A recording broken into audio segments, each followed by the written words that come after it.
Don Juan, esthétique baroque ou esthétique classique? Réponse numéro 1 par Hélène, Catherine et Mathilde. Assez, je n'en peux plus que vous me rabattiez ces oreilles avec tous ces sermons. De grâce, mon ami, ne vous emportez point. Nous sommes en compagnie, il n'est point de mise de nous montrer un spectacle ainsi. Peut-être pourriez-vous m'expliquer la cause de cette querelle, que je puisse y remédier. C'est ça. Mon époux n'en fait qu'à sa tête. Il méprise les lois de la bienséance, bafoue mon honneur. Et de plus, il a fait de notre histoire une pièce qui n'est absolument pas classique. Et de surcroît, je trouve fort impoli et parfaitement égoïste qu'il fasse à lui seul la tête de l'affiche. Et qu'espériez-vous? Un titre qui ressembla à la tragique et pathétique histoire de la vertueuse Elmire et de l'impie et immoral Don Juan. De plus, je vous ferai signaler que notre histoire est parfaitement classique. Elle se déroule en 5 actes et... Et que faites-vous des unités de temps et de lieux que vous avez parfaitement ignorés? Ça, pour sûr, du chemin, nous en avons fait. Nous avons parcouru de nombreux paysages, manqué de peu à la noyade et passé du bon temps dans une auberge. Tout cela pour la fuir. Comment? Non, rien, laissez, madame. Ainsi donc, vous voici du bon temps dans une auberge. Mais je n'ai fait que respecter les règles de la bienséance, madame, de la vraisemblance. Après tout, le libertinage est un terme contemporain. Ah, pour cela je veux bien, quoique l'on puisse encore en discuter. Mais que faites-vous de cette statue du commandeur qui parle, bouge et mange à votre table? Est-ce vraisemblable? Sans oublier le charmant spectre de votre femme. Ah, Gredin, tu te ligues avec elle contre moi? Eh bien, j'en suis fort aise. Je suis fière d'être baroque, de créer l'illusion, la tromperie, de chambouler un peu toute cette histoire de fantaisie. Ça, pour sûr.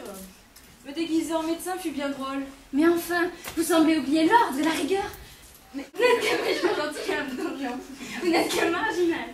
Ne pourriez-vous pas vous conformer aux grandes valeurs de notre siècle, telles que le font votre illustre père ou mes frères? Ça, pour sûr. Vous manquez de foi. C'est cela. Vous auriez dû vous montrer plus pieux, plus honnête, digne de vos ancêtres, époux modèle et... Complètement has-been. Pourquoi me contenter de votre triste et morne compagnie quand on peut se procurer les joies de jolies et jeunes filles? De plus, j'étais parfaitement dans le créneau classique en courtisant ces deux ravissantes paysannes. Avouez que cela était bien comique et parfaitement dans les cordes du classique. Cependant, je vous l'accorde, vous tromper et plonger notre couple dans une instabilité permanente par mes élans amoureux peut se montrer un tantinet baroque. Mais il n'y a pas mort d'homme. Votre mort, justement, parlons-en, monsieur. Une mort sur scène n'est pas digne d'une esthétique classique et ne respecte en aucun point les règles de la bienséance. De plus, elle est complètement surréaliste. Pensez-vous, une statue qui vous emporte aux enfers? Mais la mise à mort est un terme classique, si je ne me trompe pas. C'est vrai qu'il a raison. Je vous le conseille. Et d'autant plus, comme c'est une fin heureuse et que le bien triomphe du mal, nous pouvons vous pardonner cette excentricité baroque. Une fin heureuse? Je vous trouve bien cruelle, madame.